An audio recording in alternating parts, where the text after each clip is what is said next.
మనం రాత్రింబవళ్ళలో ఎంత కష్టపడినా సరే మనం సాధించాలనుకుంటున్న విజయం ఎందుకో మన నుంచి పారిపోతోందని ఎప్పుడైనా అనిపించిందా? అంటే అవును, చాలా మందికి ఎక్కడో ఒక దగ్గర ఈ ఫీలింగ్ ఖచ్చితంగా వస్తుంది. కదా, అసలు కొందరు ఎందుకు అంత ఈజీగా సక్సెస్ అవుతారు, మరికొందరు ఎందుకు అక్కడే ఆగిపోతారు అనే దాని గురించి ఈరోజు మన విశ్లేషణలో లోతుగా మాట్లాడదాం. ఖచ్చితంగా, ఇది చాలా ఇంట్రెస్టింగ్ టాపిక్. సో దీనికోసం మనం 100 సంవత్సరాల క్రితం విలియం వాకర్ అట్కిన్సన్ రాసిన ద సీక్రెట్ ఆఫ్ సక్సెస్ అనే పుస్తకాన్ని బేస్ చేసుకుంటున్నాం. ఇక్కడ ఎలాంటి ఫేక్ మోటివేషన్ ఉండదు. అసలు మన బ్రెయిన్ ఎలా పనిచేస్తుంది, సక్సెస్ అనేది సైకలాజికల్గా ఎలా తయారవుతుంది అనే వాస్తవాలను మాత్రమే డిస్కస్ చేద్దాం. ఎగ్జాక్ట్లీ. 100 ఏళ్ల క్రితం రాసినా సరే ఈ పుస్తకంలోని విషయాలు మోడర్న్ న్యూరోసైన్స్కి పక్కాగా మ్యాచ్ అవుతాయి. అవును. అసలు సక్సెస్ అంటే ఏంటి? అంటే బ్యాంకులో డబ్బులుండటమా, లేక పెద్ద ఇల్లు కొనుక్కోవడమా? అట్కిన్సన్ గారి ప్రకారం ఇవేవీ అసలైన విజయం కాదు. ఆయనేమంటారంటే, విజయం అనేది మన లోపల ఉండే ఒక అంతర్గత శక్తి యొక్క వ్యక్తీకరణ. ఒక్క నిమిషం, అంతర్గత శక్తి వ్యక్తీకరణ అంటే వినడానికి కొంచెం ఏదో ఫిలాసఫీ లాగా లేదా మ్యాజిక్ లాగా ఉంది కదా? అలా అనిపిస్తుంది, కానీ ఇందులో మ్యాజిక్ ఏమీ లేదు. ఇది పక్కా లాజిక్.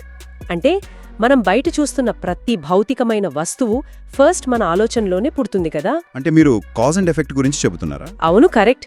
ఇల్లు లేదా డబ్బు అనేది కేవలం ఎఫెక్ట్ మాత్రమే. దానికి కాజ్ మన మైండ్లో పుట్టే ఆలోచన. సో ముందుగా ఆ లోపలున్న శక్తిని మేల్కొల్పాలి అంటారాయన. ఓకే, ఒక ఉదాహరణ తీసుకుందాం. ఇద్దరు వ్యక్తులు ఒకే పరిస్థితిలో ఉన్నప్పుడు ఒకరు సక్సెస్ఫుల్ ఎంటర్‌ప్రెన్యూర్ అవుతారు, మరొకరు అక్కడే ఆగిపోతారు. అంటే ఇది వాళ్ళ స్కిల్ వల్ల కాదా? స్కిల్ కన్నా ముందు వాళ్ళ మెంటల్ యాటిట్యూడ్ చాలా ముఖ్యం. దాన్ని బట్టే వాళ్ళ యాక్షన్స్ ఉంటాయి. సరే, దీన్ని ఇలా విశ్లేషిద్దాం. ఒక అందమైన బిల్డింగ్ కట్టడానికి ముందు ఆర్కిటెక్ట్ మైండ్లో ఒక బ్లూ ప్రింట్ ఎలా తయారవుతుందో, సక్సెస్ కూడా అలాగే ఫస్ట్ మైండ్లో ఫిక్స్ అవ్వాలి. మరి ఆ బ్లూ ప్రింట్ గీయడానికి ఫస్ట్ స్టెప్ ఏంటి? ఆ ఫస్ట్ స్టెప్ లేదా మొట్టమొదటి ఇంధనం ఏంటంటే బర్నింగ్ డిజైర్, అంటే బలమైన కోరిక. కోరిక అంటే అందరికీ ఉంటుంది కదా, నాకొక లగ్జరీ కార్ కావాలి, పెద్ద ఇళ్ళు కావాలి అని. అక్కడే ఉంది అసలు పాయింట్. ఉంటే బాగుండు అనుకునే ఒక సాధారణ కోరికకి, ఖచ్చితంగా సాధించి తీరాలి అనుకునే బర్నింగ్ డిజైర్కి చాలా తేడా ఉంది. ఓహో, అంటే పగటి కలలు కనడానికి నిజమైన కోరికకి మధ్యున్న తేడానా? ఎగ్జాక్ట్లీ. సాధారణ కోరిక మనల్ని జస్ట్ పగటి కలలు కనేలా చేస్తుంది, కానీ బర్నింగ్ డిజైర్ అనేది మన బ్రెయిన్లోని ఫిల్టరింగ్ సిస్టమ్నే మార్చేస్తుంది. ఆ ఫిల్టరింగ్ సిస్టమ్ అంటే అదెలా పనిచేస్తుంది? ఒక చిన్న ఎగ్జాంపుల్ చెప్తాను. మీరు ఏదైనా ఒక స్పెసిఫిక్ మోడల్ కారు కొనాలని బలంగా డిసైడ్ అయ్యారనుకోండి. అప్పటి వరకు ఆ కారు మీకు రోడ్ల మీద ఎక్కడా పెద్దగా కనిపించదు.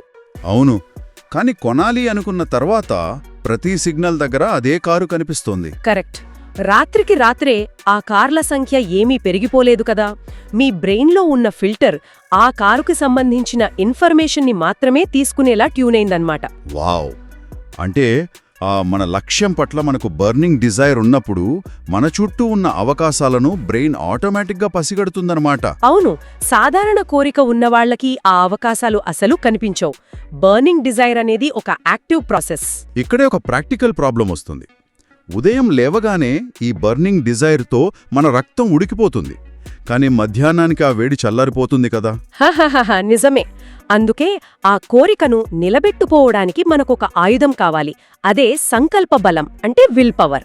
విల్ పవర్ అంటే కోరిక అనేది కారుకి స్టీరింగ్ లాంటిది అయితే, విల్ పవర్ అనేది ఇంధనం అంటారా? ఎగ్జాక్ట్లీ. అట్కిన్సన్ గారు సంకల్పాన్ని ఒక కండరంలాగా పెంచుకోవాలి అంటారు. ఇది పుట్టుకతో వచ్చేది కాదు, మనం ట్రైన్ చేసుకోవాలి. దీన్ని మనం ఫిజికల్ ఎక్సర్సైజ్తో పోల్చొచ్చు కదా. జిమ్కి వెళ్ళిన ఫస్ట్ డేనే బరువైన డంబెల్స్ ఎత్తలేము, అలాగే విల్ పవర్ని కూడా మెల్లమెల్లగా పెంచుకోవాలి. కరెక్ట్. మీరు చాలా మంచి ఎనాలజీ చెప్పారు. కానీ ఇప్పుడున్న మోడర్న్ లైఫ్కి దీన్ని అప్లై చేస్తే నాకు విల్ పవర్ అనగానే మన స్మార్ట్ ఫోన్ బ్యాటరీ గుర్తొస్తోంది. అంటే ఎలా? ఉదయం లేవగానే విల్ పవర్ బ్యాటరీ 100% ఉంటుంది కదా, కానీ లేచిన దగ్గర నుంచి ఏం బట్టలు వేసుకోవాలి, టిఫిన్ ఏం తినాలి, సోషల్ మీడియాలో ఏది చూడాలి, ఇలా ఎన్నో డెసిషన్స్. అవును, దీన్నే సైకాలజీలో డెసిషన్ ఫెటీగ్ అంటారు కదా. ఇలా చిన్న చిన్న వాటికే ఆ బ్యాటరీ డ్రైన్ అయిపోతే అసలు ఆ బర్నింగ్ డిజైర్ కోసం పనిచేసే టైంకి బ్యాటరీ జీరో అయిపోతుంది. అక్షరాలా అంతే. ప్రతి చిన్న నిర్ణయం మన మానసిక శక్తిని లాగేస్తుంది. అందుకే అనవసరమైన విషయాలపై ఎనర్జీ వేస్ట్ చేయకూడదని ఆయన అప్పట్లోనే చెప్పారు. 100 ఏళ్ల క్రితం ఇన్ని డిస్ట్రాక్షన్స్ లేవు, కానీ ఇప్పుడు అసలు ఉదయం కళ్ళు తెరవగానే నోటిఫికేషన్స్ వలయం. ఈ పరధ్యానాల నుంచి ఎలా బయటపడాలి? ఆయన చెప్పిన ఏకైక సొల్యూషన్ ఏకాగ్రత, అంటే కాన్సంట్రేషన్. దీన్నిప్పుడు మనం డీప్ వర్క్ అంటున్నాం కదా. అవును, డీప్ వర్క్ అంటే జస్ట్ ఒక పని మీద ఫోకస్ చేయడమేనా, లేక ఇంకేమైనా ఉందా? అది కేవలం ఫోకస్ మాత్రమే కాదు, ఒక లోతైన మానసిక స్థితి. సక్సెస్ అయ్యేవారు ఇతరుల కన్నా 10 రెట్లు ఎక్కువ పని చెయ్యరు, కానీ వాళ్ళు చేసే పని చాలా డీప్ కాన్సంట్రేషన్తో ఉంటుంది. కరెక్ట్. డిస్ట్రాక్షన్స్తో చేసే 5 గంటల పని పూర్తి ఏకాగ్రతతో చేసే 1 గంట పనికి సమానం అని ఆయన గట్టిగా చెప్పారు. అసలు దీని అర్థమేంటో ఒక చిన్న ఉపమానంతో చూద్దాం. సూర్యకిరణాలను ఒక భూతద్దం ద్వారా ఒకే చోట ఫోకస్ చేస్తే ఏమవుతుంది? కింద ఉన్న కాగితం కాలిపోతుంది. ఎగ్జాక్ట్లీ. అదే కిరణాలు మామూలుగా పడితే జస్ట్ వేడి మాత్రమే వస్తుంది. ఏకాగ్రత కూడా అంతే కదా. వావ్, చాలా మంచి ఉదాహరణ. అలాగే దీన్ని ఇంకోలా కూడా చెప్పొచ్చు. ఒక కంప్యూటర్లో ఒకేసారి 100 ట్యాబ్లు ఓపెన్ చేస్తే ఏమవుతుంది? ఆ సిస్టమ్ హ్యాంగ్ అవుతుంది.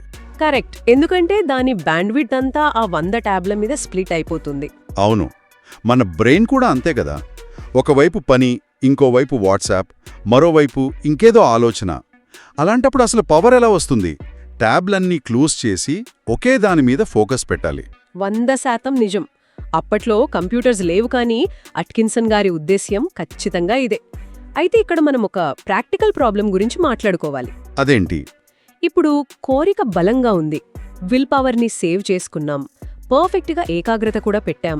కానీ చాలామంది ఇవన్నీ ఉన్నా సరే ముందుకు కదలరు, ఆచరణలోకి దిగరు. ఆచరణలోకి దిగకపోవడానికి కారణం నాకు తెలిసి భయం అనుకుంటా. అంటే ఫెయిల్ అవుతామేమో అన్న భయం.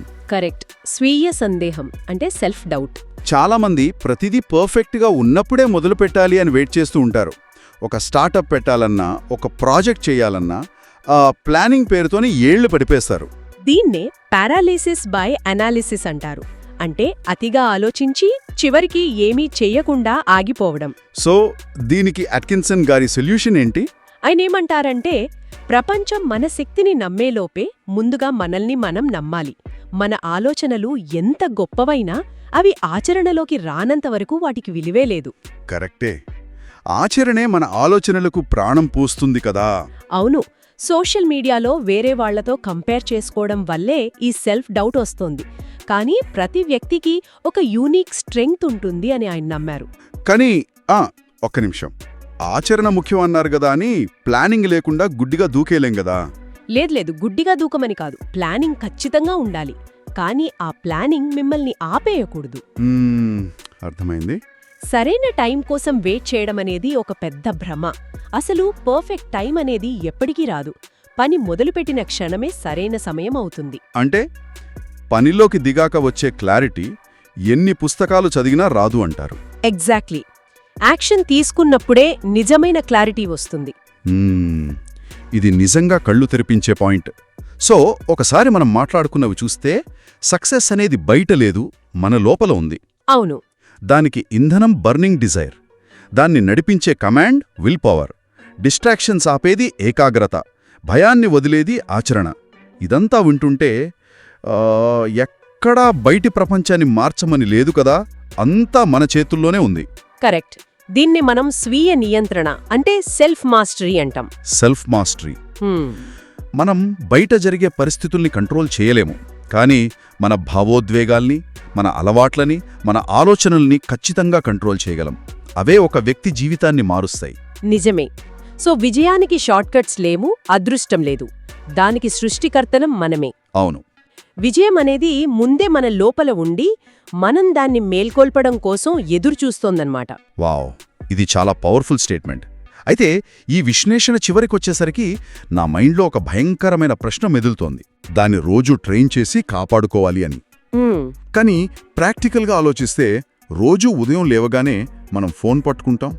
అందులో ఉండే సోషల్ మీడియా అల్గరిథమ్స్ మన కళ్ళని, బ్రెయిన్ని లాగేసుకుంటున్నాయి కదా.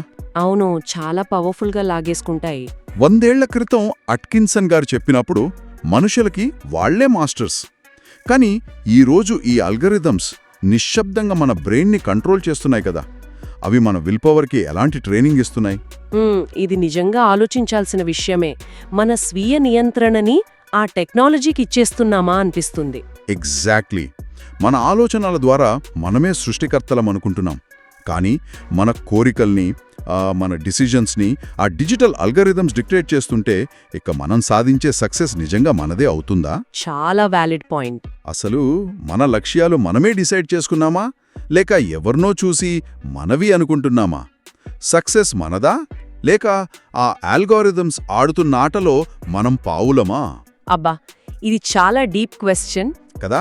ఈ బలమైన ప్రశ్నతోనే ఈరోజు ఈ డీప్ డైవ్ని ఇక్కడే ముగిద్దాం. మీరు కూడా దీనిపై ఒకసారి ప్రశాంతంగా ఆలోచించండి. మరో ఆసక్తికరమైన విశ్లేషణతో మళ్ళీ కలుద్దాం. ఇలాంటి మరిన్ని interesting and thought provoking discussions కోసం అన్లాక్ థాట్కు సబ్స్క్రైబ్ చేసుకోండి.